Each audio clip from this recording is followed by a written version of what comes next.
Hello mga kaibigan, ayan, ngayon meron na naman tayong babasahin na Bible verse na magbibigay aral sa ating buhay. Ayan, kaya naman simulan na natin ngayon.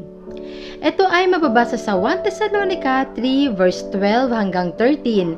Ang sabi dito, naway palaguin at pasaganain ng Panginoon ang inyong pag-ibig sa isa't isa at sa lahat ng tao, tulad ng pag-ibig namin sa inyo.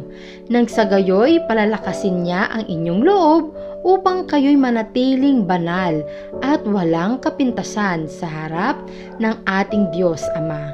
Hanggang sa pagdating ng ating Panginoong Hesus, kasama ang lahat ng kanyang mga hinirang. Amen. Ayan.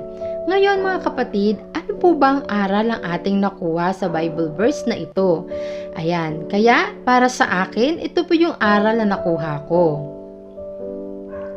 Ang bawat isang may pag-ibig na katulad ni Kristo Jesus ay nagiging matibay sa pagiging banal. Dahil po ang pag-ibig na katulad ng kay Kristo ay walang kapintasan.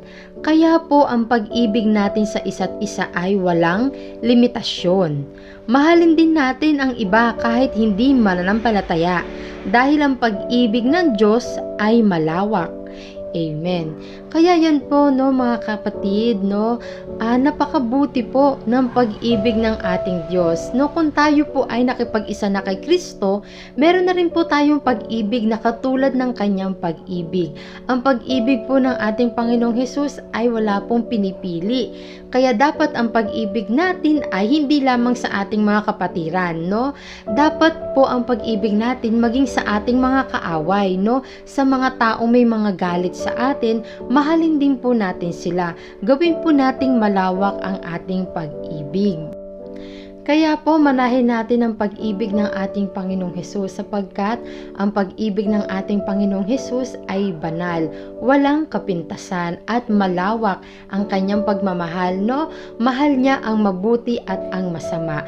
Kaya yun lamang mga kapatid, maraming salamat. Naway may nakuha din po kayong aral sa Bible verse na ating nabasa sa araw na ito o sa gabi na ito. Mga kapatid, maraming salamat po. God bless you.